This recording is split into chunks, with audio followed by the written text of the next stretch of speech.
Sí, creo que está mostrando pantalla. ¿Se ve la pantalla, verdad, chicos? Sí, doctora. Sí, doctora. Muy bien, empezaremos entonces, como dice la norma, con la presentación docente. Mi nombre es Magali Adriana Angles Wambo, soy médica otorrinolaringóloga hace muchos años ya. Estudié aquí el pregrado en la Universidad San Antonio Abad, estudié la especialidad en Cuba, bueno, una maestría en medicina en Arequipa, trabajo actualmente en el Hospital Adolfo Guevara Velasco de Salud, en la Clínica Más Salud, en el Hospital del Prodeín, y bueno, ahora laboro también como docente de la Universidad Andina, ¿no? Entonces, este semestre vamos a estar juntos aprendiendo todo lo que consta de otorrinolaringología. Muy bien, ahora entonces vamos a hablar un poquito del curso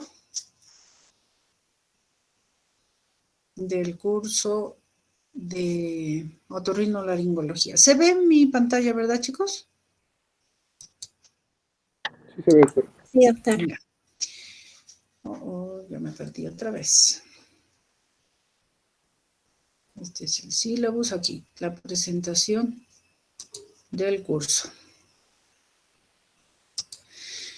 Muy bien, entonces, otorrinolaringología, como su nombre dice, oto viene de oído, rino de nariz, laringología de la parte de laringe, y logía, el estudio, ¿no? Entonces, otorrinolaringología es el estudio, el tratado de oído, nariz, garganta, laringe, lo que vamos a hacer en este semestre. Entonces, y la otorrinolaringología, pues se abrevia ORL, que viene de otorrinolaringología.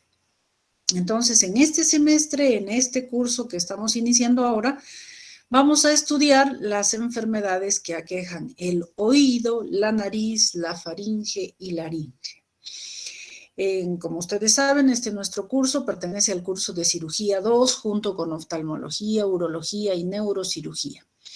Entonces, se imparte a ustedes que ya están en el 10º ciclo, vamos a tener una parte teórica que la vamos a realizar todos los jueves de 2 a 4 de la tarde y la parte práctica que las vamos a hacer 2 horas por semana, todos los días de lunes a viernes, de 9 a 11, salvo algunas variaciones que justamente iremos coordinando con los delegados de cada grupo.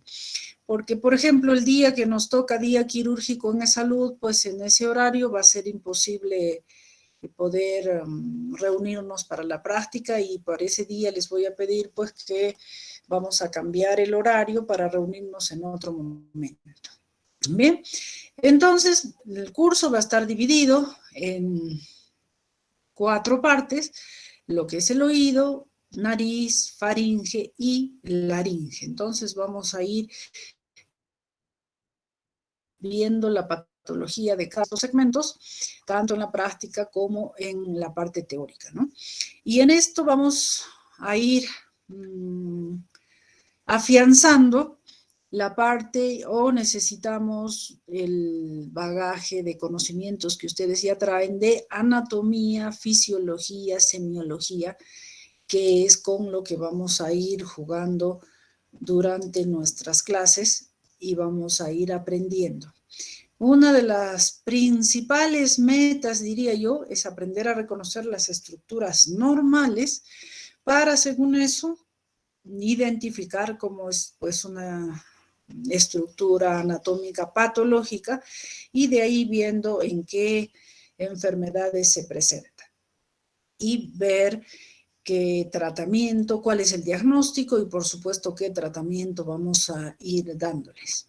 Igualmente ya tenemos el sílabus que debiéramos entregarlo, pero lamentablemente como no tenemos el aula virtual, pues tampoco se los he podido poner aún, pero como ustedes ya saben, pues vamos a, y se los estoy mencionando ahora, las clases teóricas las vamos a hacer en los jueves de 2 a 4 de la tarde y dividimos la clase en 4 grupos y las clases prácticas las vamos a hacer de lunes a viernes. Doctora, Entonces, disculpe que sí, le corte, dime. tengo una consulta. Dime. Doctora, no sé si sea el único caso, pero somos algunos alumnos, creo que estamos matriculados en el curso de inglés. El curso de inglés es sí o sí un requisito para nosotros poder sacar el bachillerato. La cuestión es que el único horario que nos convenía para matricularnos, y ya estamos matriculados, es de lunes a viernes de 7 de la mañana a 10 de la mañana, todos los días, y tampoco podemos tener inasistencias. El día de hoy inició las clases. Consulté por si acaso si podíamos salir antes, pero no, se tiene que cumplir esas 3 horas. En este caso, ya que usted comenta que las rotaciones van a ser de 9 a 11 de la mañana, para las personas tanto que puedan presentar su matrícula de inglés o algún certificado de trabajo, por ejemplo, ¿podría armarse un grupo especial y iniciar a las 10 de la mañana las rotaciones o en otro horario? ¿Habría la posibilidad? Sí, como no, en todo caso yo estaría llana a que más bien ustedes se pongan de acuerdo, que no perjudique a nadie y me sugieren un horario y veremos si compatibiliza con el mío y así jugamos un poco las opciones, ¿no? Para poder estar todos presentes y todos estar atentos. Entonces, ahora, por cierto, realmente no sé cuántos alumnos, todos están matriculados en el inglés de 7 ¿a qué hora me has dicho? Tantísimas horas hacen. De 7 a 10 de la mañana de lunes a viernes, 3 horas diarias, doctora. Es bastante. ¿Todos están matriculados en ese horario?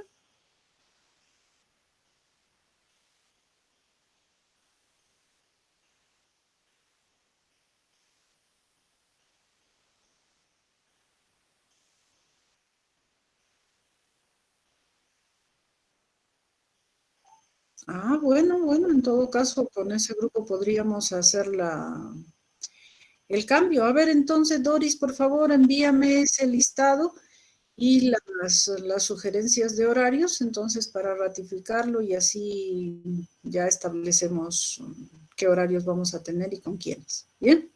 Sí, doctora, muchas gracias. No tienes por qué. Muy bien. Bueno, la idea es eso, coordinar, chicos, por cierto, nuestras actividades, etcétera, para que haya lo menos probable posibilidad de interferencias, tanto de vuestra parte como de la mía. Y lo que les pido es un poco de atención, porque si prestamos atención a lo que estamos mencionando, es muchísimo más fácil de recordar y también ya para el examen ya les queda pues la base para estudiar. Segundo, de que, como lo van a ver, aquí estaba yo presentando el sílabus. Bueno, ya saben ustedes que estamos divididos en 3 grupos, ¿verdad? Entonces, ustedes van a hacer conmigo, debe haber otro grupo con la doctora Zuni, las dos Zúñigas, Roxana y Ángela, y bueno, vamos a ir avanzando el curso. Entonces, hoy era esto, la presentación docente, la presentación del curso y hacer un pretest pues para recordar en qué están o cómo están en vuestro recuerdo anatómico y fisiológico. Y como aquí se muestra también, vamos a tomar indistintamente en cualquiera de las clases test inopinados, o sea, sin aviso previo y generalmente va a ser del contenido de lo que se haga la clase. Vamos a dividir también temas que se los estaré haciendo llegar de exposición. Entonces, un día, por ejemplo, aquí en esto que estoy mostrando en la pantalla, alguien va a exponer poliposis nasosinusal, otro rinitis alérgica, otro rinitis vasomotora, yo desviación septal, por ejemplo, ya eso lo vamos a ir viendo. Y al final de la clase, minutos antes de que termine, unas 15 o 20 preguntas del tema que se ha llevado a cabo en ese momento. Entonces, si están prestando atención, pues el recuerdo está fresquito para que ustedes puedan poder responder adecuadamente o la respuesta correcta, ¿no? Porque a veces nos pasa que están distraídos o no prestan atención o solo han dejado la pantalla prendida y en el pretest no saben responder o responden incorrectamente sobre que es un tema que se ha dicho hace 5 o 10 minutos. Entonces eso también, pues pedirles de que pongan un poquito más de interés porque estos test inopinados los tomamos en cuenta para la calificación final también. Muy bien, entonces se los vamos a hacer llegar el sílabus con todos los temas en las fechas que vamos a irlos haciendo y también las fechas de los aportes. Bien, entonces les ruego tener en cuenta todo esto para no hacer mucha variación en cuanto a las fechas y demás, para que ustedes ya desde el primer día estén prevenidos sobre las clases, los temas que se van a llevar a cabo. Muy bien. Entonces, con la salvedad que Doris me va a hacer llegar el listado de los grupos de rotación y los horarios que quedan pendientes por definir, pues entonces iremos continuando. Y empezando con nuestra clase de otorrinolaringología propiamente dicho, recordaremos algo que me parece sumamente importante que ustedes lo recuerden y que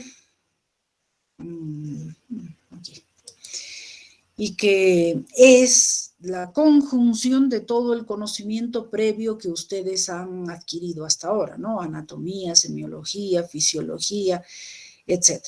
Entonces, todo eso han aprendido, ¿para qué? Para saber elaborar una historia clínica. Entonces, la historia clínica es un documento que registra datos relevantes de valor médico, científico y legal. Esto también es importante recordarlo porque es relevante, es de valor médico. ¿Por qué? Porque cada signo, cada síntoma que ustedes describan en la historia clínica es importante para que ese médico pues pueda jugar con esos signos y síntomas buscando un diagnóstico, y cuanto mejor sea diagnóstico, también mejor será nuestro tratamiento. Para un aspecto científico, porque en base a esta historia, juntando con otras historias de quizás el mismo diagnóstico, etcétera, podemos ver frecuencias, podemos ver qué tratamientos han sido mejores, ¿no? Para hacer un estudio científico y mejorar pues la atención de estos pacientes con esos diagnósticos o con esos signos y síntomas. Y también recordar esto importante, el aspecto legal, y lamentablemente en esta época que es cada vez más frecuente, en que si cometemos algún error podemos ser sancionados por el aspecto legal. E incluso lamentablemente un error que podamos cometer puede llevar incluso hasta costar la vida del paciente. Entonces, tener mucho cuidado con eso y siempre escribir. Cuanto más detallado esté o detallada la historia clínica en los signos, los síntomas, etcétera, pues será mejor, y cuanto más datos tengamos, también podemos armar mejor un caso clínico.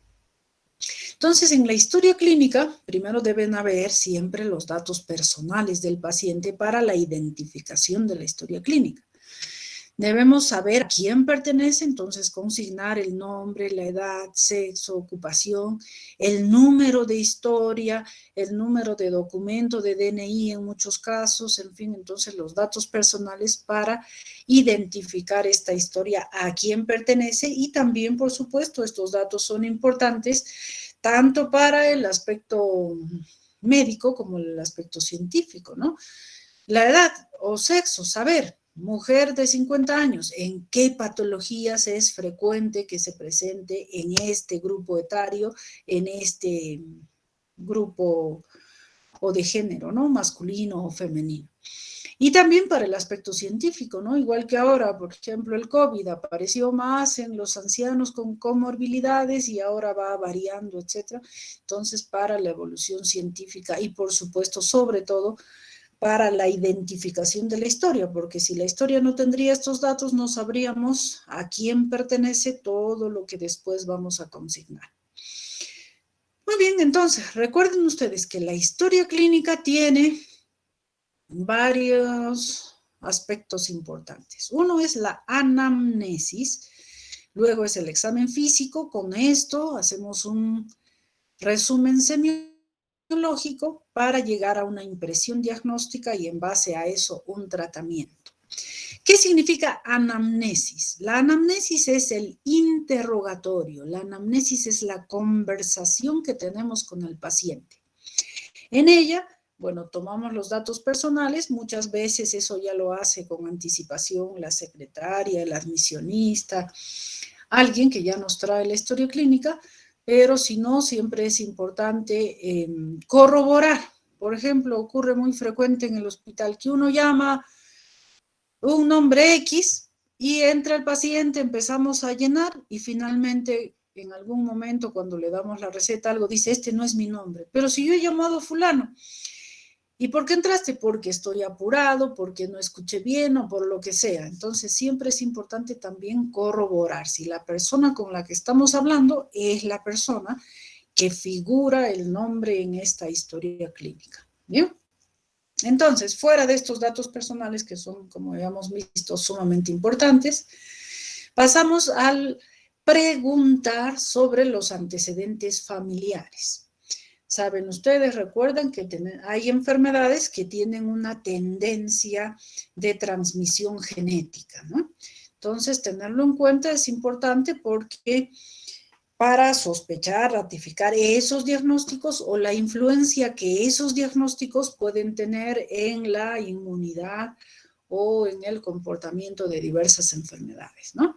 Entonces, siempre preguntar antecedentes de cáncer. Ustedes saben que la presencia de cáncer lleva a inmunodeficiencias o también para sospechar algún tipo de lesiones. Diabetes mellitus, igual una enfermedad sumamente frecuente de origen hereditario, que también lleva a inmunodeficiencia, lleva a complicaciones de otro tipo de patologías, como ya las vamos a ir viendo después. La hipertensión, bueno, la autoesclerosis, en fin, que tienen un aspecto genético hereditario. Luego preguntar sobre los antecedentes personales, vale decir, esa persona con la que estamos conversando, el dueño de la historia clínica, ¿qué enfermedades ha tenido? ¿No? ¿Es alérgico a penicilina? ¿Tiene, no sé, tuberculosis? ¿Lo han operado del apéndice? ¿Que ha tenido paperas? En fin, las enfermedades anteriores que esta persona haya podido padecer, que nos también influye en la conducta, en nuestro pensamiento en cuanto a buscar un diagnóstico, ¿no? Que el paciente nos diga que tiene diabetes mellitus y viene con el oído supurando, entonces, por ejemplo, ahí tenemos que dar un tratamiento más enérgico porque sabemos que la diabetes lleva a una inmunosuficiencia y este paciente podría desarrollar una otitis maligna del diabético, por ejemplo. Que el paciente es alérgico a la penicilina, entonces ya no le voy a recetar penicilina porque si me está mencionando y debo preguntar si el paciente es alérgico a medicamentos u otros, entonces también para evitar usar pues algo a que el paciente vaya a hacer algún tipo de reacción. Enfermedades anteriores, si el paciente, por ejemplo, tiene paperas, o ha tenido paperas y viene con una hipoacusia neurosensorial, entonces habría que correlacionar las fechas si corresponde a que, por ejemplo, esa parotiditis haya sido causa de esa hipoacusia. En fin, y finalmente detallar o ampliar mucho sobre lo que es la enfermedad actual, vale decir, el motivo de la consulta, por qué el paciente acude a nuestro consultorio, qué cosa es lo que lo aqueja, qué cosa es lo que lo molesta. Y por cierto, haciendo un paréntesis, este aspecto de la anamnesis a mí me parece uno de los aspectos más difíciles. Hay que saberlo conducir, hay que aprender a tomar los datos importantes que el paciente nos está mencionando. Incluso es ideal ponerlo con las palabras del paciente. El que el paciente diga, yo siento como que tengo una herida en la parte posterior de la garganta, ¿no? Ya nosotros veremos si efectivamente es una lesión, es un enrojecimiento o en fin. Porque también esa interpretación que el paciente, o digo, de esas palabras que el paciente dice, yo puedo interpretarlo de una forma y otro profesional puede interpretarlo de otra forma. Entonces es válido ponerlo para que siempre haya posibilidades por si hay algún error o hay que buscar más detalles o que no se omitan signos y síntomas que podrían ser importantes en el paciente. Y en esto del motivo de la consulta, también hay que preguntarlo bien y saberlo. Es muy común, por ejemplo, de que paciente que esté hospitalizado por una fractura del pie, su médico tratante ha notado alguna cosa que corresponde a la otorrinolaringología y hace interconsulta otorrino. Y muchas veces, pues traen al paciente en el horario convenido y dice, ¿y en qué lo puedo servir? No sé. Pero, ¿por qué ha venido? No sé, aquí la técnica me ha traído. Uno pregunta a la técnica, ¿y por qué lo has traído? No sé, tenía orden de bajarlo a este consultorio y no sabe por qué. Entonces, y leyendo la consulta solo dice para evaluación y tratamiento. Entonces, estamos en nada y el paciente no sabe nada, resulta una pérdida de tiempo. O también suele ser muy común o en los niños o en los adolescentes, ¿no? Que son llevados por los padres. ¿Y a qué vienes? ¿Qué te molesta? No sé, mi mamá me ha traído. ¿Pero qué te duele? No sé, yo estoy aquí porque mi mamá me ha traído, ¿no? Entonces, preguntándole a la mamá, por ejemplo, ¿por qué lo trae? Porque ronca en la noche. Ah, bueno, él no se da cuenta que ronca, la mamá sí, y se preocupó y por eso lo trae a la consulta, ¿no? Entonces, siempre tratar de indagar bien esto y cuando ustedes, como en el ejemplo que acabo de poner, les vayan a solicitar una interconsulta, siempre detallar. Es importante que se acostumbren ustedes no solo en la vida profesional, sino en la vida cotidiana, ser específicos. Entonces, por ejemplo, interconsulto a este paciente que tiene fractura del pie porque noto que está sordo. Entonces, te lo envío para que le evalúes el oído, la agudeza auditiva, etcétera, y me des tu opinión, ¿no? Entonces, ser específicos con lo que también solicitamos. Bien, el siguiente punto de la enfermedad actual, ¿no? El relato debe ser cronológico y ordenado, vale decir, es importante tratar de identificar qué cosa apareció primero, cuándo, cómo siguió ese signo o síntoma, qué cosa apareció después y cómo ha ido evolucionando, ¿no? Entonces, ¿qué apareció primero? Por ejemplo, en las hipoacusias súbitas, es común que el paciente diga de pronto o desperté un ruido en los oídos. A las horas se me puso sordo el oído y varias horas después empecé con mareos. La historia típica, por ejemplo, de una hipoacusia súbita idiopática, ¿no? Entonces, saber eso, cuándo apareció, en qué orden aparecieron y cómo fue evolucionando cada uno de los signos y síntomas. También es importante siempre preguntar si ya consultó por eso, por esa enfermedad, ¿no? A veces el paciente no solo consulta con el médico, con la abuela, la vecina le dijo que se tome su paracetamol y su amoxicilina por un día o dos, o una sola, a veces consejos válidos, a veces consejos totalmente descabellados, pero saber qué se hizo, ¿no? Por ejemplo, es común que le dieran, no sé, recibió un golpe en el oído y de pronto se pone sordo. Y la gente, porque la vecina le dijo, se echó orines, porque la abuela le dijo, se echó leche, el otro le dijo que se eche agua y complican las cosas. Entonces, saber también si algún médico u otra persona o qué tratamiento previo ya hizo para el padecimiento por el cual está acudiendo. Si ya tuvo algún diagnóstico, qué tratamiento hizo para también nos ayude de que, por ejemplo, si está ese oído sordo y le echaron orines y empieza a supurar, lo más probable pues es de que le hayan contaminado el oído y entonces ha hecho un mal tratamiento y hay que replantear el tratamiento. Y también si ya le hicieron análisis, entonces, por ejemplo, si ya tiene una tomografía, si ya tiene un resultado de audiometría, ya nos es válido para ya no estar repitiendo el examen o ya nos orienta para la conducta que vayamos a tomar. Entonces, en la anamnesis de la otorrinolaringología, los signos y síntomas más comunes que el paciente nos va a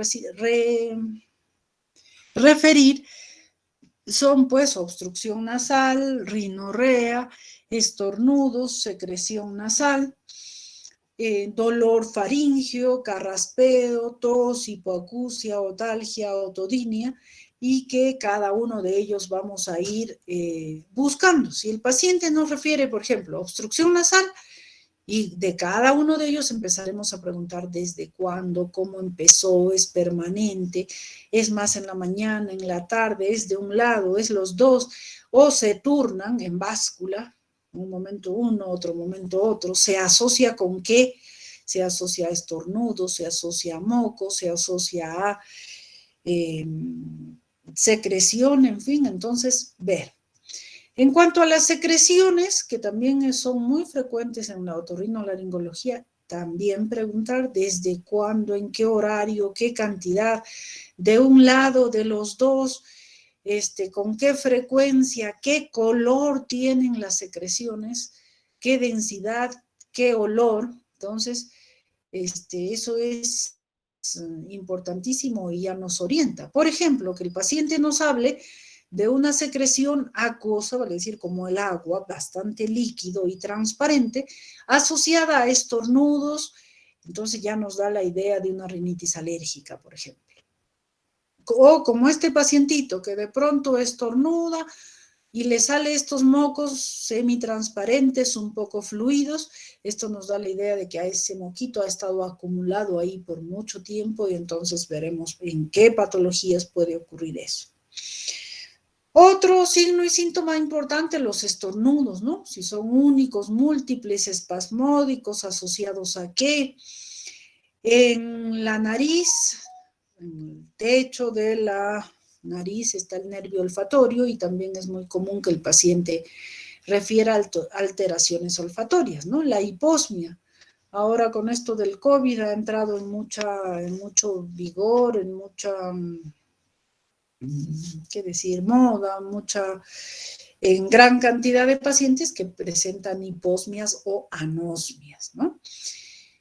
Por cierto, vamos a ir viendo enseguida que es importante también en la terminología aprender, saber a definir palabras, saber definir conceptos, que eso nos ayuda muchísimo para incluso ya solo deducir a veces patologías o signos que no podemos saber. Entonces, el prefijo hipo, por ejemplo, significa poco, ¿no? Entonces, osmia de olfato. Entonces, hiposmia, poco olfato, poca sensación olfatoria. El prefijo a significa sin. Entonces, sin, osmia, sin olfato. O sea, anosmia es que no tiene olfato. Hiper, mucho. Entonces, por el contrario, la hiperosmia es una sensibilidad incrementada con respecto a los olores. Cacosmia, aquí que el paciente siente olor a heces, a materia fecal en lo que percibe o dentro de su nariz. O parosmias, que es una alteración, es decir, una percepción, mejor dicho, equivocada de la olfacción, ¿no? Por ejemplo, ahora es muy común en esto del COVID que está, pues, azotándonos, que el paciente con COVID, muchos refieren a anosmia o hiposmia, y que después en el transcurso del tiempo, que por cierto también se ha visto que es muy variable, en otros muy rápidamente recuperan la olfacción y en otros hemos visto que demoran hasta un año en recuperar la olfacción. Y en ese proceso de recuperación aparecen primero las parosmias. Entonces el paciente de COVID que ha estado con anosmia, cuando empieza a sentir olores anómalos. No sé, por ejemplo, huele a perfume y este paciente huele a basura. Y así, entonces, como que hay equivocación, como que la percepción de, en este caso, del olor está alterada, ¿no? Y esto después en el caso del COVID, que logran recuperar su olfacción. Otro signo muy común es el dolor. En el caso nuestro, dolor de oídos, dolor de garganta, dolor de nariz. Y recuerden ustedes, y ya lo habrán hecho durante vuestro curso de semiología en cuanto al dolor, ¿qué cosas hay que preguntar? Recordarán ustedes la famosa memotecnia de Alicia Peca, ¿no? Entonces, eso de que cómo apareció el dolor, dónde se localiza, cómo inició, qué características se irradia o no, alivia o no con determinadas maniobras o medicación, qué periodicidad tiene, cómo evolucionó, es concomitante con qué signos o síntomas, con qué se asocia, ¿no?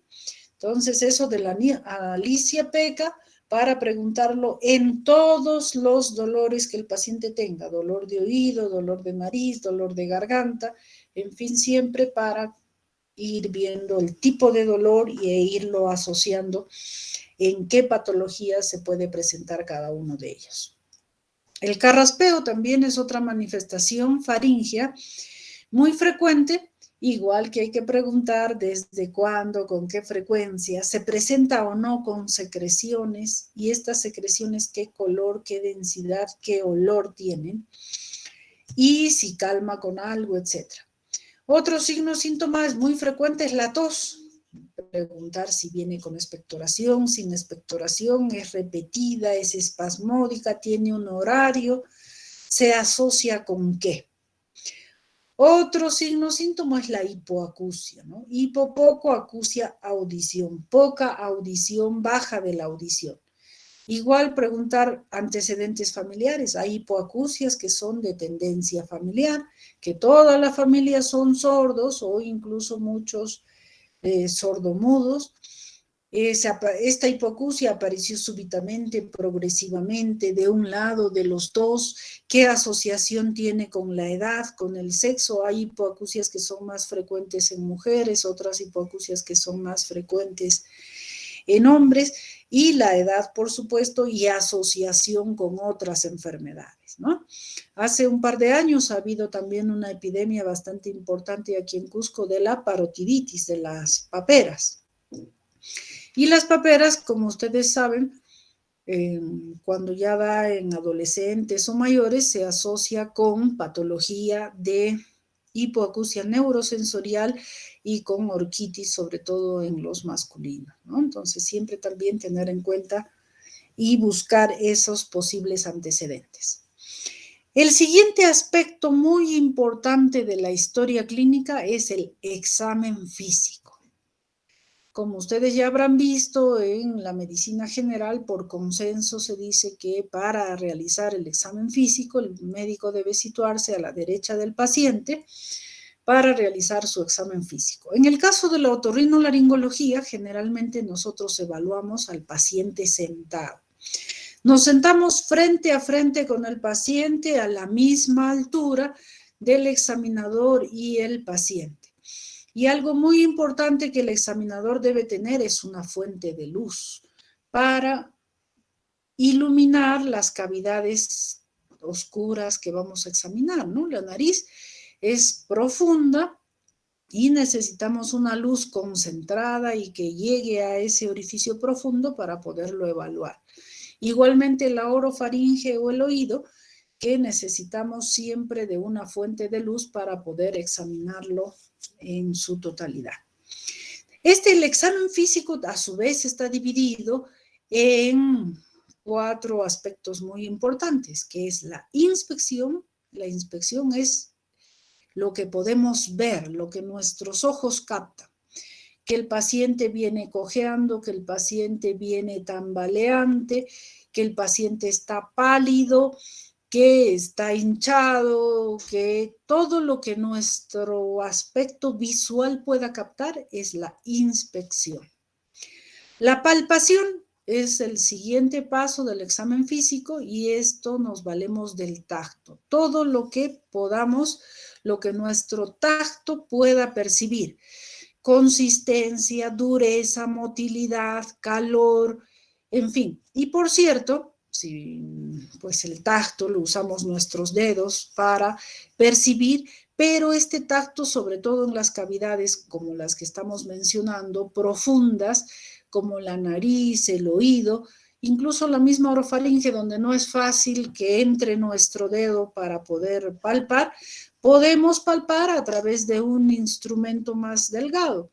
Una cureta, por ejemplo, con la que podamos tocar un cornete, tocar una masa, una tumoración que podamos ver, por ejemplo, en la profundidad de la nariz o en el oído igualmente. Entonces, este instrumento sólido, cualquiera, un bajalenguas, una cureta, etcétera, también nos ayuda a percibir, ¿no? Es duro, es blando, se mueve, no se mueve. Entonces, el tacto, si bien es cierto, es eminentemente digital de nuestras manos, pero también podemos percibirlo a través de un instrumento. La percusión significa crear un sonido al golpear algo. Golpeo algo y ese golpe emite un sonido. Entonces, cada tipo de sonido nos da la idea que hay detrás de ese elemento que estamos palpando. Es un sonido mate, significa que hay un contenido sólido debajo de lo que estamos palpando. Si hay un sonido sonoro, resonante, significaría que hay aire detrás de esa estructura, o líquido, ¿no? En el caso de la otorrinolaringología lo usamos poco, podemos percutir los senos paranasales, pero como son cavidades pequeñas, no siempre el sonido va a ser muy evidente, más bien nos puede dar una sensación si es que duele el sitio donde estamos percutiendo, ¿no? Y otro aspecto es la auscultación. Auscultación significa oír. Y oír en general, no siempre es oír con el estetoscopio, ¿no? El estetoscopio es un instrumento que nos ayuda mucho a centralizar o a captar mejor los sonidos, a ver cómo suenan los pulmones, cómo suena el corazón, etcétera. Pero también tenemos que ser creativos o cómo aparecieron eso. ¿Cómo apareció, por ejemplo, el estetoscopio? Que la gente, el médico antes ponía la oreja en ese pulmón o en ese corazón para poder oír cómo eran esos sonidos. O después ya un tipo de cono para tratar de ampliar los sonidos y poder escucharlos. Y ahora pues el estetoscopio que todos conocemos. Entonces, y ahora en pandemia, que no siempre estamos en el hospital o en algún caso de emergencia que no tenemos el estetoscopio a la mano, igual podemos regresar a eso. Si queremos escuchar a ese paciente, igual poner la oreja en la espalda del paciente para ver cómo suenan sus pulmones o en el corazón, en fin. O simplemente oír, por ejemplo, el tipo de voz, cómo habla ese paciente, no solamente su tono de voz. Después vamos a ir hablando con mayor énfasis. Existe la voz nasal, por ejemplo, cuando uno tiene la obstrucción nasal, la voz amigdalina, la voz gangosa, la voz del hipoacúsico crónico, la voz de un retrasado mental, la voz de un anciano, de un niño. Solo con oír, aunque sea con los ojos cerrados o por teléfono, una voz, yo puedo decir este es un niño, una niña, un joven, un anciano, por solo oír su voz, ¿no? Y en cuanto a patología ya iremos diferenciando pues voz nasal, voz amigdalina, etcétera. Bien, o el estridor, por ejemplo, es un sonido muy típico que solo de oírlo ustedes ya saben que a esa persona tiene un proceso obstructivo a nivel de laringe o de tráquea superior. Y también debemos usar otros sentidos, ¿no? Que no están muy descritos en el examen físico, como por ejemplo el olfato. ¿Cómo huele esa secreción? Ustedes habrán visto, por ejemplo, los diabéticos, un diabético descompensado, uno le siente ese olor a manzanas y uno ya dice, este paciente es diabético y está descompensado.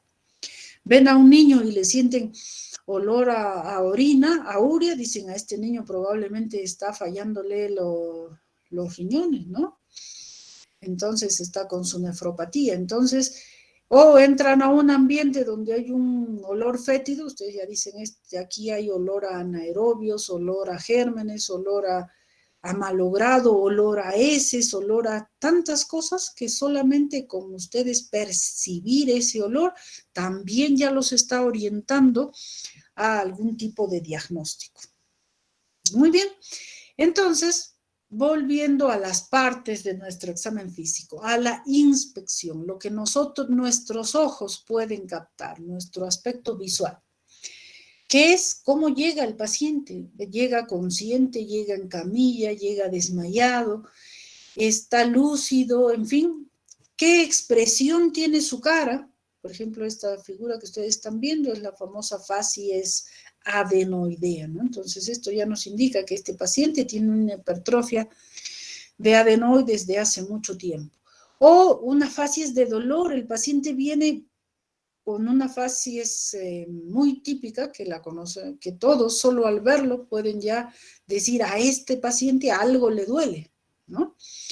Entonces, la postura, su actitud también es importante. El paciente viene agresivo, se peleó con todos en la recepción, que no lo atienden, en fin. O, por el contrario, muy hablador, puede ser. O una posición analgésica, ¿no?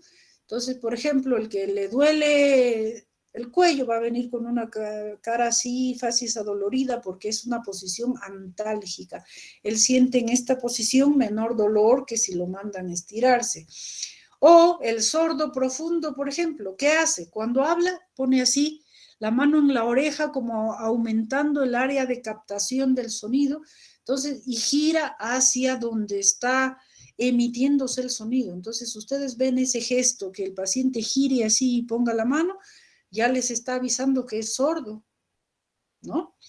Igual el paciente obeso, caquético, pálido, histérico. Su forma de hablar, de caminar, ¿qué postura tiene? ¿No? Entonces, si el paciente, o a veces hasta le codea al familiar para que responda por él, es porque algo le pasa, no puede hablar, tiene una voz atragantada, o le duele cuando hace movimientos de la lengua o de la boca. Entonces, igualmente ya nos está avisando qué signo y síntoma tiene ese paciente solo con verlo. Bien, entonces, y ya pues enfocado a cada uno de los signos que vamos a ir viendo, ¿no? Por ejemplo, en la oreja, un oído normal, o tiene un cuerpo extraño aquí, o usa un audífono, o tiene un implante coclear colocado allí. Entonces, igualmente la inspección ya nos está avisando. Y en cada uno de los órganos que vayamos a ver, pues revisar, ¿no? Por ejemplo, en el oído, la región preauricular, la retroauricular, cómo está el pabellón, situación, tamaño, forma. ¿Tiene algún elemento extraño? ¿Tiene cicatrices? En fin. Luego ir entrando al interior, o sea, de la nariz, o sea, del oído, o sea, de la boca, para seguir examinando el resto de los órganos. Y ver la presencia de secreciones, tanto por nariz, oído, garganta, o sangrado, en fin. Y el siguiente paso es la palpación, tocar, o como les decía hace un momento, a través de un instrumento, captar sensaciones, desde temperatura, textura, es blando, es duro, le duele cuando le toco, o yo cuando toco es suave, depresible, duro, móvil, le duele cuando le toco, en fin, entonces todo eso ver. Y en cuanto a la nariz, por ejemplo, también en el oído, tamaño, forma, color, presencia o no de secreciones, y luego pasar al interior, tanto de la nariz, al interior del oído, al interior de la boca, para captar igualmente color de mucosas, color de secreciones, tamaño, forma, estructuras extrañas, cuerpos extraños, por ejemplo. Y luego igual con la palpación captar temperatura, se mueve o no, esa cosa que estoy viendo ahí en la nariz, si yo con una curetita, una pinza lo muevo, quizás solo es un moco, o es un pólipo, o es un tumor, en fin, ir viendo las características de cada uno de los órganos que vamos a ir examinando. Otro aspecto que recuerden, parte del examen otorrinolaringológico es la parte del cuello. La faringe y la laringe están en la parte interna del cuello, pero igual en nuestra inspección debemos siempre examinar desde la parte externa, buscando la forma, color, simetría, presencia de deformidades, porque pueden ser que las estructuras faringias o laringias tengan algún problema o estructuras aledañas, tiroides, ganglios, músculos, etcétera, que debemos saber diferenciarlos. Como ya decíamos, la percusión en el examen otorrinolaringológico es muy poco, salvo quizás en los senos o para buscar también reflejos. Bien, y en la auscultación, como les decíamos, usamos poco en el estetoscopio para las estructuras de la otorrinolaringología, pero siempre usarlo pues para escuchar pulmones, corazón y oír qué tipo de voz tiene. Eso nos va a ayudar muchísimo en la otorrinolaringología, ¿no? Y también recuerden que pueden auscultar otros vasos, la carótida, las temporales, la tiroides, a ver si hay soplos o silbidos a nivel de estas estructuras. Y muy importante en cuanto a oír es el tipo de voz. Vamos a aprender a diferenciar la voz nasal, la voz amigdalina, o de patata caliente o atragantada, la disfonía, también importante, saber cuándo un paciente está con disfonía, estridor, o le silba la nariz, le silba el pecho, le ronca al dormir. Entonces, por ejemplo, en esto de los ronquidos, importante saberlo diferenciar. Les decía hace un momento que la anamnesis es uno de los aspectos más difíciles. ¿Por qué? Porque muchas veces el concepto que el paciente tiene de alguna palabra incluso es muy diferente al concepto que nosotros tenemos. O es muy común que, bueno, tengamos el defecto de que a veces pensamos que el otro debe adivinarnos lo que estamos pensando.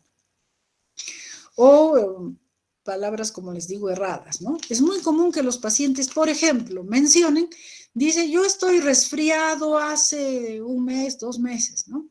Entonces, el concepto de resfrío, por lo menos en la terminología médica, nos hace pensar en un proceso respiratorio viral, ¿no? Y estaría compuesto por rinorrea, sensación febril, malestar, dolor faríngeo, dolor nasal. En cambio, el paciente generalmente lo asocia con rinorrea. Entonces, preguntar y repreguntar, ¿pero a qué le llama resfrío? Incluso a veces el paciente hasta se molesta porque dice, ¿cómo? ¿Es usted médico y no sabe qué es resfrío?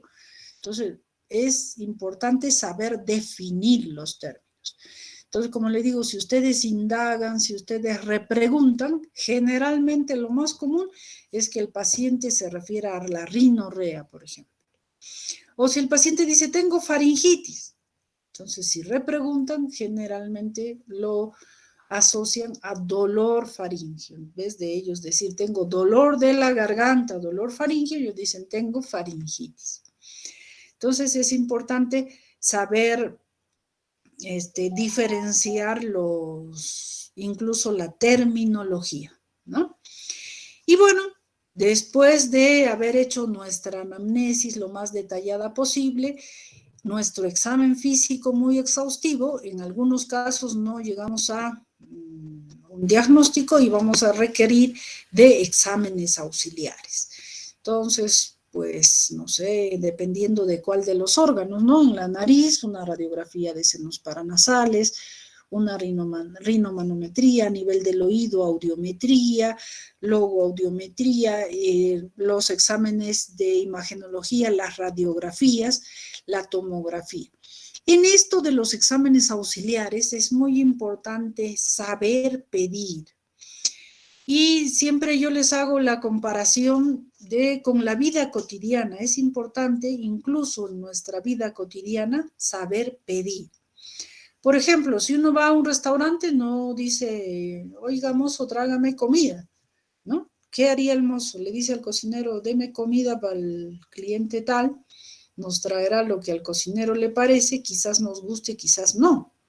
Pero si ustedes son específicos y dicen, yo quiero un ceviche con poco picante, sin cebolla, y ceviche de, no sé, trucha, de alguna cosa, súper específico, entonces no hay mucha variación, no va a haber duda, no va a haber duda ni en el cocinero, ni en el mozo, ni en ustedes de recibir lo que han pedido. Igualmente con los exámenes auxiliares, es importantísimo saber pedir. Entonces es muy común, los médicos generales piden, por ejemplo, radiografía de tabique. Eso no existe. Lo que sí existe, y si ustedes ponen en la orden radiografía de senos paranasales, entonces el radiólogo les va a mandar 2 placas, una de Waters y una de Campbell, para que vean ustedes los senos con mayor nitidez en una y otra incidencia. Si ustedes piden radiografía de huesos propios de la nariz, les van a mandar una lateral para ver el perfil nasal y otra de Waters para ver la forma de la pirámide nasal. En cambio, y se ve muy frecuentemente, que los médicos generales piden radiografía de tabique, entonces el radiólogo no sabe qué hacer, a veces te manda una de senos paranasales o a veces te manda una de huesos propios. Y dependiendo de lo que busques, vas a encontrar. Si tu pensamiento está en una fractura nasal, entonces, y te mandan una radiografía de senos paranasales, no vas a tener la lateral y no vas a poder ver bien la silueta de la nariz, entonces no te va a ser útil. Si tú quieres ver que hay o no sinusitis y pides una, no sé, pues alguna palabra equivocada, te mandan, por ejemplo, de huesos propios, no te ayuda para ver si hay sinusitis o no. Entonces, saber aprender a ser específicos para recibir lo que ustedes quieran. En el caso de la tomografía, por cierto, antes era TAC, que es tomografía axial computarizada, luego ha evolucionado a lo que es ahora tomografía helicoidal multicorte, ¿ya? Entonces, dentro de la tomografía también especificar de qué cosa. Yo quiero una tomografía de senos paranasales sin contraste, ¿ya? Para ver cómo están los senos paranasales, etc. O quiero una tomografía de oído con contraste, dependiendo de cuál es vuestra sospecha. Lo más común que nosotros pedimos es una tomografía de senos paranasales sin contraste, que suele sernos muy útil. A menos que sospechemos de un tumor vascularizado, por ejemplo, en un nasoangiofibroma, pediremos una tomografía de macizo facial con contraste, porque sabemos que el nasoangiofibroma tiene mucha vascularización y va a captar contraste y nos va a mostrar mucho mejor los bordes, la invasión que tenga este tipo de tumor. Entonces, como les reitero, en cuanto al laboratorio, es siempre importante pedir específicamente lo que ustedes quieren. En cuanto al laboratorio, por ejemplo, igual, pedir cultivo. Si ustedes ponen cultivo, ¿de qué? ¿Para qué? ¿No?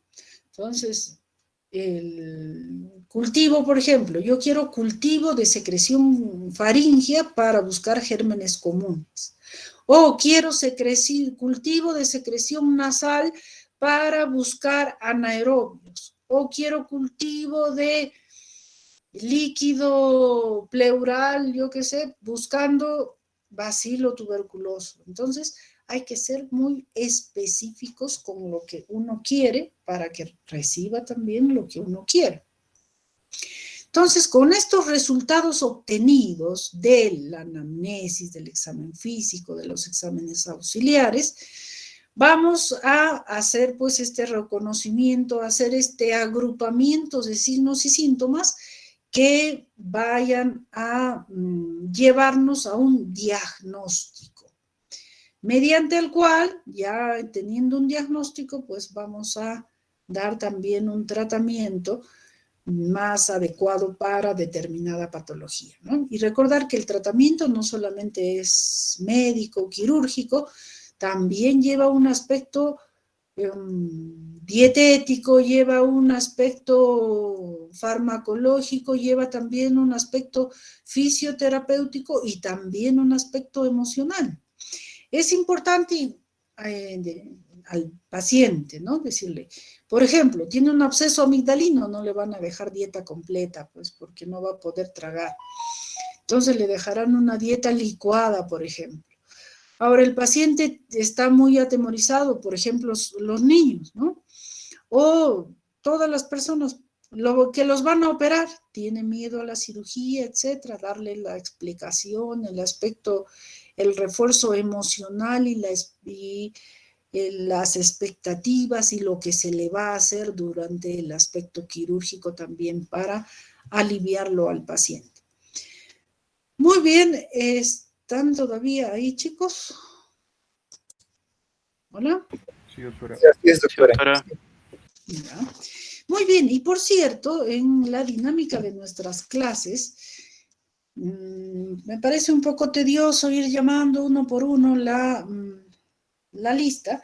Vamos después de cada cierto periodo de lo que se viene explicando, de paso de ir haciendo algunas preguntas, vamos a ir llamando la lista.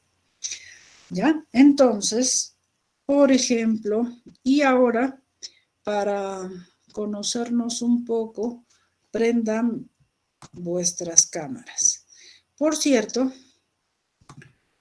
en el transcurso de nuestras clases, si bien es cierto, si todos encendemos al mismo tiempo, a veces hay problemas con el internet o se enlentece o algo, pero por lo menos los momentos que respondan una pregunta, que pregunten pues para interactuar mejor, enciendan vuestras cámaras también.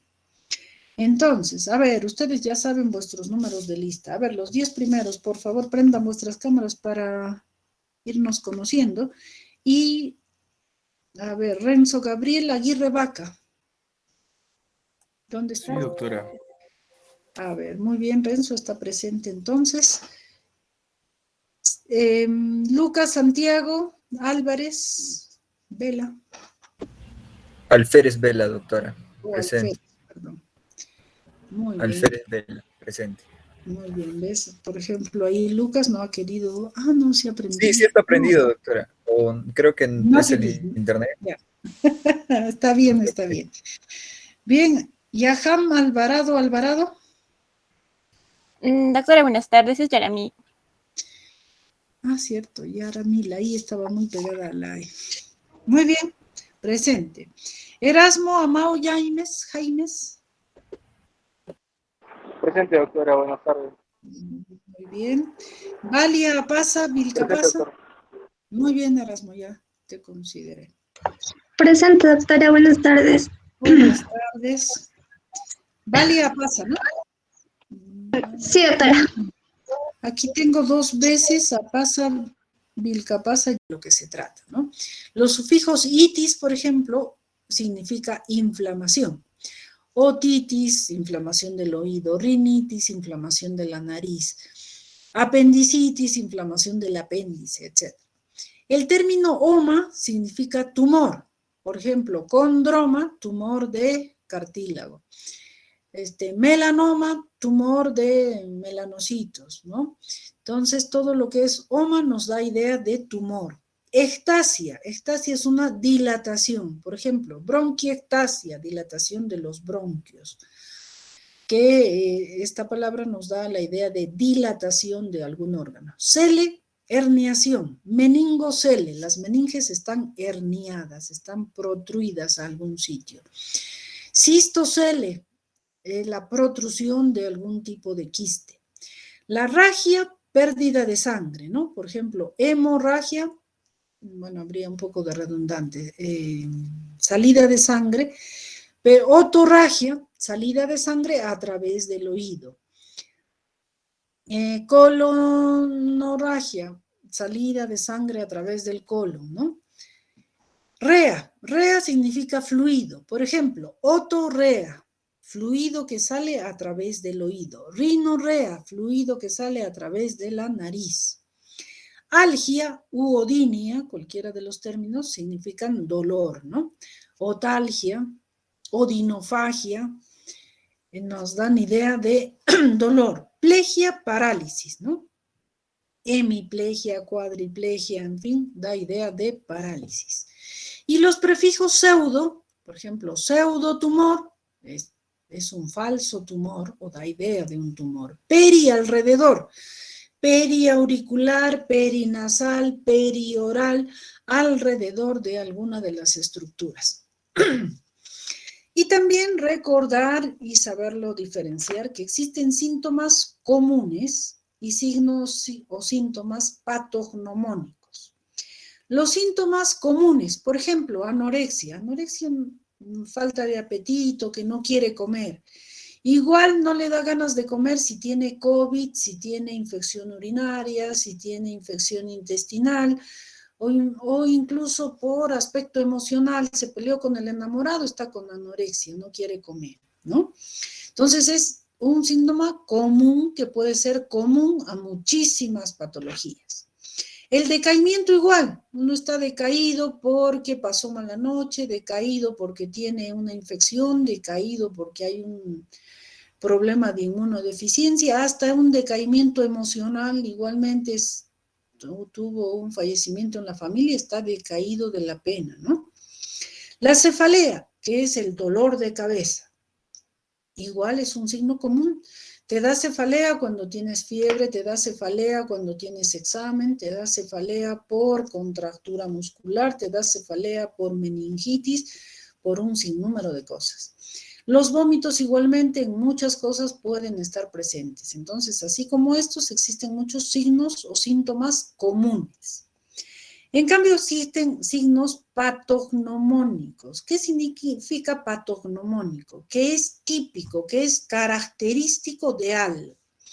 Por ejemplo, estridor. Ese sonido que el paciente emite durante los momentos respiratorios, sea inspiratorio, expiratorio o bifásico. ¿Qué significa? Que hay un problema obstructivo a nivel de laringe o de tráquea superior. Entonces, ustedes escuchan un estridor, ya se están centrando en un sitio. Si escuchan disfonía, ese tono distinto de la voz, eso es patología de cuerdas vocales. Entonces, si ustedes escuchan disfonía, no hay duda que algo le pasa en esas cuerdas vocales. Entonces, si hay disfonía, ya no puedo pensar en nariz, en pulmones, en otro lado, exclusivamente cuerdas vocales. Ni siquiera en otras partes de la laringe, epiglotis, subglotis, cricoides, nada, no, la disfonía es exclusiva de cuerdas vocales. Entonces, la voz amigdalina, la voz atragantada, igual, es típica de un proceso obstructivo a nivel de la orofaringe. La voz nasal, típico de patología de la nariz. Entonces, existen signos patognomónicos que vale decir con solo identificarlos, ya te está diciendo el sitio topográfico donde está presente la enfermedad, la lesión. Otro aspecto que debemos recordar es el término síndrome o síndrome, que es el conjunto de signos y síntomas. Por cierto, no es un conjunto nulo, no es un conjunto unitario, es un conjunto más de uno, que se asocian de igual forma, pero que pueden corresponder a diversas enfermedades o etiologías. Por ejemplo, el síndrome febril. ¿De qué consta el síndrome febril? Consta de alza de temperatura, cefalea, muchas veces diaforesis, escalofríos, taquicardia, incluso palidez.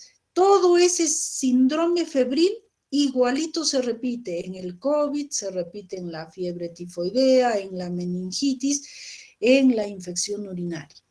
Entonces, importante recordar esto, síndrome que es este conjunto de signos y síntomas que pueden repetirse en muchas enfermedades. Entonces, y todo lo que acabamos de ver, nuestra historia clínica, aprender a hacer la anamnesis, el examen físico, incluso los exámenes auxiliares, es para llegar a un diagnóstico. ¿Qué es el diagnóstico?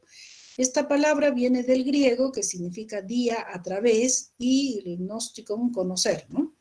Entonces, en otras palabras, el diagnóstico es identificación, en este caso de la enfermedad, porque puede haber diagnóstico situacional, otro tipo de diagnósticos que no tienen que ver con la medicina. En la medicina, nuestro diagnóstico es identificar la enfermedad que tiene el paciente. Y aquí les he puesto unas frases que me parecen bastante interesantes. Por ejemplo, dice, no hay diagnóstico sin ciencia y arte médico. Y es importante, ¿por qué? Porque efectivamente sin ciencia, esta ciencia, todo el bagaje de conocimientos que ustedes están adquiriendo durante todo este tiempo y van a adquirirlo durante vuestra vida futura, que tiene un aspecto científico que, bueno, estudiaron que, pues, a ver, en el síndrome febril, que por qué se producen interleuquinas, se libera tal sustancia, etcétera. Entonces, ese conocimiento nos va a ayudar para llegar a un diagnóstico. Y el arte médico, en esto de arte médico, el arte es algo que uno va desarrollando, que uno va aprendiendo para darle unión, darle textura, darle belleza a alguna cosa. Entonces, este arte médico viene a ser el arte que ustedes van a aprender en hacer las preguntas, porque si lo dejan hablar al paciente indiscriminadamente, hay pacientes que hay que sacarles las palabras con cuchara, ¿no? Y tienes esto, y te duele, y desde cuándo, en fin. En cambio, hay otros pacientes que te van a contar su vida entera, que hace 10 años me golpeé la nariz y hace 5 me sangró y hace un mes que me duele la nariz y que también tuve y me operaron y demás. Entonces hacen una ensalada de cosas que ese arte que deben ustedes aprender de saber identificar las cosas importantes que diga el paciente y también orientar el interrogatorio. De decir, usted siente dolor en el oído, ¿cómo es ese dolor? ¿Cuándo apareció? ¿Cómo evolucionó? En esa pregunta de que ¿cómo es el dolor para buscar nuestro Alicia Peca? Muchas veces el paciente se sorprende, ¿no? Dice, pero ¿cómo? ¿Dolor? Es dolor, me duele. Pero defíname cómo le duele, que le pincha, le arde, le aprieta, le late. Entonces, ese arte de manejar ese interrogatorio es algo que también deben ustedes ir desarrollando. Cuanto mejor tengan un gran bagaje de conocimientos y ustedes aprendan a dirigir y captar lo importante, pues van a llegar a un buen diagnóstico. Y esta otra frase que dice que la ciencia se afianza con el conocimiento y el arte que nace de la observación y la práctica. En esto, ese conocimiento que ustedes han adquirido durante todo este tiempo, hay que afianzarlo, de oírlo una sola vez, de verlo una sola vez, de tocar una sola vez, puede olvidársenos. En cambio, al afianzamiento viene de la repetición, ¿no? Por ejemplo, cuando hemos estado en el colegio, en primer grado, ¿cuántas veces nos han mandado a hacer la letra A?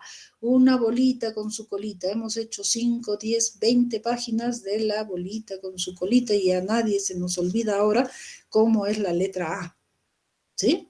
Entonces, esa repetición es la que afianza el conocimiento. Y por cierto, les voy a pedir de que cuando hagamos las exposiciones o hagan las exposiciones, pues no me van a decir, como ya estudiamos en el primer ciclo la anatomía de la nariz, entonces, y estudiamos ya la fisiología en el tercer ciclo, y van obviando, dando por sobreentendido, pues eso no me parece correcto. Para afianzar vamos a tener que repetir lo que aprendieron en anatomía, que la nariz es una pirámide que tiene tales límites, se extiende por tal parte, etcétera, y hoy nos vamos a abocar al septo, que es la división de la pirámide nasal, por ejemplo. Y para afianzar lo que vamos a hablar, la fisiología, que la nariz tiene la función de limpiar, calentar, humedecer el aire a través de los cornetes y de la mucosa y etc. Entonces, es importante reiterar, afianzar este conocimiento a través de la repetición. Y a eso le debemos sumar ese arte, aprender a manejar las cosas, es tener, como se dice, muñeca, ¿no? De conducir el interrogatorio, de buscar y de palpar, de buscar las cosas que nos, signos y síntomas que puedan afianzar un diagnóstico o por el contrario ir en contra de lo que inicialmente estuve pensando, ¿no? Por ejemplo, si el paciente viene y me dice, tengo obstrucción nasal. En obstrucción nasal yo pienso 1000 cosas, tumor, rinitis, alérgica, infecciosa, en fin. Y me dice, pero ya tengo obstrucción nasal y tengo rinorrea acuosa. Entonces, ya voy restringiendo un poco de alternativas. Y la rinitis es en báscula. A veces se obstruye un lado, a veces se obstruye el otro, como que se turnan, dice el paciente. Entonces, ¿qué me está, por ejemplo, ahí quitando? Si es que fuera un tumor, no tendría por qué permeabilizarse esa fosa nasal. Ese tumor está allí y está creciendo. Entonces, no puede haber momentos en el que sí respira, como sí lo hay en el problema de la rinitis alérgica, porque los cornetes se hinchan y se contraen, ¿no? Es un juego ahí permanente entre los cornetes. Entonces, miren ustedes, con un solo detalle ya van descartando posibilidades o acercándose a otras posibilidades. Y otra, esto que nace de la observación y de la práctica.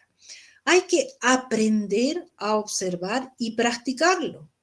Por ejemplo, bueno, existen personas que innatamente son muy observadoras, como dicen por ahí las personas, ¿no? Esta persona te mira en una mirada de cabeza a pies, ya sabe cómo estás vestida, es qué color, etcétera, que si ya repetiste el saco, en fin, tienen ya rapidísimo, tiene muy desarrollado el aspecto de la observación, ¿ya? Pero hay otros no, que debemos practicarlo, que debemos desarrollarlo. Por ejemplo, a la policía, los entrenan en el aeropuerto, ahí los tienen parados mirando a la gente, aparentemente uno dice, ¿qué hace aquí perdiendo el tiempo? No, están observando, a ver, lleva mucho equipaje, lleva poco equipaje, tiene cara de sospechoso, está escondiendo algo, quizás lleva drogas, lo buscan y generalmente le encuentran. Pueden equivocarse o no, pero ya es eso que van desarrollando la observación a través de la práctica, que es repetir el procedimiento una y otra vez. Igualmente ustedes tienen que ir aprendiendo a observar, como decíamos hace un momentito, observar cómo entra ese paciente. Si el paciente viene refiriendo vértigos intensos, por ejemplo, y lo ven caminando en tacones, bien erguido, muy poco probable que ese paciente tenga vértigos, ¿no? Y si el paciente viene cojeando, por ejemplo, ¿qué van a pensar? Este paciente algo tiene en la cadera o en la pierna o derecha o izquierda, solo con verlo, ¿no? Entonces, oír. Ya habla con la voz atragantada.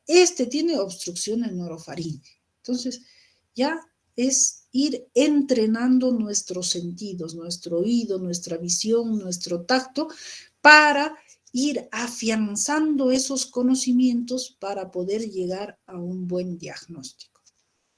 También aprender a ver los pronósticos. Esto viene del griego, la palabra pro es adelantarse, anticiparse a algo y el gnóstico un conocimiento. O sea, es adelantarse a un conocimiento, es adelantarse al juicio, a la evolución de una enfermedad. Uno dice que tiene un pronóstico benigno, pues ya que eso va a curar bien, ¿no? Un pronóstico grave, este paciente tiene una enfermedad muy severa y su pronóstico es grave. Letal, ya pues tiene COVID con un 90% de afección pulmonar, ya su pronóstico es letal porque con un 10% de pulmones no va a vivir. Pronóstico reservado, que quizás una posibilidad de que haya algún cambio y que este paciente pueda mejorar, ¿no? Entonces eso también conocerlo y saberlo manejar. Finalmente, recordarles la definición de la salud que ha dicho la Organización Mundial de la Salud, que la salud es el estado de completo bienestar físico, mental y social, no solamente ausencia de enfermedad. Esto es muy importante que lo recuerden, que lo conozcan y que lo pongan en práctica. Una persona que nos llega a nuestra consulta, por ejemplo, refiriendo desde ayer, tengo un sonido muy intenso en el oído, seguro que ese es el preludio de un infarto cerebral, que me voy a morir más tarde, que voy a quedar inconsciente, ¿no? Entonces, evaluándolo, viendo su audiometría bien, etcétera, simplemente puede ser un aspecto tensional, puede ser un aspecto de alguna obstrucción tubárica o un tapón de cerumen. Con que le expliquemos al paciente, con que lo tranquilicemos, el paciente dice, ya, con eso ya es suficiente, ya sé que no me va a dar un infarto cerebral, no me voy a morir, ya estoy tranquilo, aunque mi oído siga sonando. Entonces, miren ustedes, con unas cuantas palabras, con una explicación, ya lo han devuelto a este paciente a la salud, porque le han dado ese bienestar mental y social. ¿Ya? Entonces, siempre tener en cuenta eso cuando tratemos con los pacientes. La etiología viene del griego etio, causa, y logos, estudio, ¿no? La etiología es el estudio de la causa. La etiología del COVID, el virus SARS-CoV-2, bueno, que ustedes ya conocen. Entonces, tratar de también descubrir cuál es la etiología. Y algo, esto muy importante que lo recuerden, recordar el examen de pares craneales. Ya han estudiado en anatomía cuáles son los pares craneales, en semiología cómo se examinan los pares craneales, y ahora lo vamos a recordar. ¿Por qué? Gran parte de estos pares craneales tiene que ver con la otorrinolaringología. Entonces es importante saberlos identificar y saber examinar, y por cierto, es sumamente rápido. El primer par craneal, el olfatorio, que está en el techo de la fosa nasal, ¿no es cierto? Y es oler. Y lo pueden ustedes examinar, no necesitan siempre un laboratorio, muchas cosas para poder examinar. A ver, siente usted los olores, a ver, aquí en la calle el olor del tránsito, hoy todos ahora andamos con el alcohol en el bolsillo, siente usted el olor del alcohol, un perfume, café, chocolate, un chicle, algo, que si el paciente percibe el olor ya nos está demostrando la indemnidad de su nervio olfatorio. El nervio óptico se examina con la agudeza visual. Si bien es cierto, los oftalmólogos tienen su cartilla, su oftalmoscopio, etcétera. Entonces, no siempre lo tenemos, pero podemos evaluarlo. Mire, ve usted allá el calendario que tengo en la pared, ve los números, ve las letras, o si no ve, pues no sé, algo, el gato que está sobre la cama, o mire, ve los dedos, ¿cuántos dedos ve? Entonces ahí ya estamos evaluando muy rápidamente la agudeza visual. Entonces también eso ya nos da una idea. Si yo veo el almanaque que está en la pared y mi paciente no lo ve, algo le pasa en su agudeza visual, ¿no? Entonces, para poder incluso tomar una conducta, debe usted ir donde el oftalmólogo que le evalúe mejor. Y el oftalmólogo verá pues que si tiene 20/20, 20/25, su agudeza visual y a qué patología corresponde. Pero lo importante es eso, ya por lo menos nosotros haberlo sospechado y poderle dar una conducta al paciente. O el paciente viene con el ojo hinchado, con moco por la nariz, y a ver, les digo, vea usted el almanaque y no ve de ese lado y el otro sí, entonces también yo ya pienso una sinusitis, un absceso de una sinusitis etmoidal, ya correr con el oftalmólogo, drenar ese absceso, en fin. Entonces es importante reconocer también eso para poder tomar una conducta. El nervio, el óculo motor, el cuarto, el quinto y el sexto, facilísimo de evaluarlos con la mirada. Mire usted arriba, abajo, al costado, adentro, y si ven que hay alteración, ya les está diciendo cuál es el problema en estos pares craneales, ¿no? El quinto par, es la sensibilidad de la cara y de la córnea. También fácil de medirlo. Un algodoncito, tocarle la cara, usted siente que lo estoy tocando, tocarle la córnea con el algodoncito ahí un poco estirado y demás, entonces ver si hay reflejo corneal o no, que es muy fácil de hacerlo. Evaluar el nervio facial, facilísimo igual, levante la ceja, sonría, muestra los dientes, haga un globo con la boca, muestre los dientes para ver si hay indemnidad o no en los movimientos de los músculos de la cara. El cócleo vestibular, el oído, o digo el nervio cócleo de la parte de la audición y vestibular de la parte del equilibrio. También fácil de evaluar si el paciente no lo refiere que tiene hipoacusia o no, o a veces, no sé, el profesor se da cuenta, los padres se dan cuenta que no oye, y igual podemos evaluarlo. A ver, ¿escucha usted el chasquido de mis dedos? ¿Tienes ese reloj que dice tic-tac? A ver, ¿escuchas o no? O una voz cuchicheada, irle hablando algo e irnos alejando para ver si escucha o no y si es simétrica o no la audición. Y ya más, ¿qué diremos? Sofisticadamente, si existe esta sospecha, le podemos hacer después audiometría, logoaudiometría, etcétera. Pero como les digo y a lo que quiero reiterarles a ustedes como estudiantes y como médicos generales, por lo menos la parte grosera de cómo poder sospechar la patología de alguna de estas cosas. No es imprescindible tener un diapasón, un audiómetro para diagnosticar una hipoacusia. Ahora, la parte vestibular, el equilibrio, igualmente, a ver, párese, junte los pies, cierre los ojos, el Romberg, ¿se mantiene o no? El Utenberger, el Barani, tantas pruebas tan sencillas que nos pueden dar idea de la indemnidad o no del aparato vestibular. El glosofaringio, el gusto, si el paciente siente o no los gustos, podemos hacerle notar, o cuando le están examinando la orofaringe con el bajalenguas, tocarle la pared posterior faríngea si el paciente manifiesta náuseas. Entonces, si el paciente tiene náuseas, el glosofaringio está funcionando bien. Si su gusto está bien, igualmente. El nervio vago es bastante grande, pero dependiendo del nivel de donde esté la lesión. Si estamos viendo la boca, los movimientos del velo del paladar, le dicen ustedes al paciente, diga usted ah, si el velo del paladar sube y se va para atrás, está funcionando bien. El nervio espinal, rotación de la cabeza, o levantar los hombros contra una resistencia. Ya está evaluado el 11º par. Y el 12º, el hipogloso, con los movimientos de la lengua. Saque la lengua, mueva a un lado, mueva al otro lado, arriba, abajo, si mueve bien, su hipogloso está perfecto. Entonces, miren ustedes, es muy fácil de evaluar todos los pares craneales y que lo hacemos con o en las estructuras que la otorrinolaringología estudia. Así que el estudio, el examen de los pares craneales es importante también que lo realicen y que conozcan cómo se hace, como lo han visto, es súper sencillo. Y bueno, reiterarles de que la terminología, la definición de las palabras nos dice mucho, ¿no? Por ejemplo, atresia, A sin tresia agujero. Una atresia de conducto auditivo, ¿qué significa? Que no hay el huequito del conducto auditivo externo.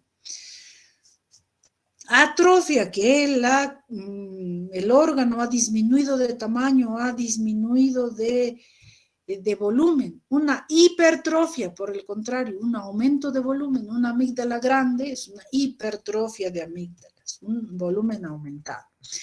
Muy bien, entonces todo eso vamos a irlo desarrollando mejor y espero y pues que lo aprendan y que lo vayan afianzando esos conocimientos. Así que cuando tengan que exponer algún tema que les vamos a ir indicando pronto qué y cuándo, siempre empezar con el aspecto anatómico, fisiológico y luego pues el estudio, el desarrollo de la patología que van a ir describiendo. Muy bien, chicos, hasta ahí alguna duda, pregunta.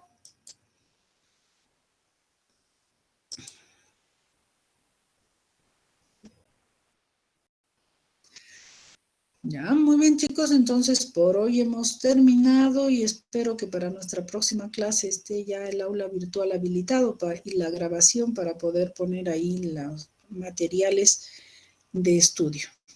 Muy bien chicos, entonces nos estamos viendo en la próxima. Cualquier duda, pregunta, ahora o incluso en la próxima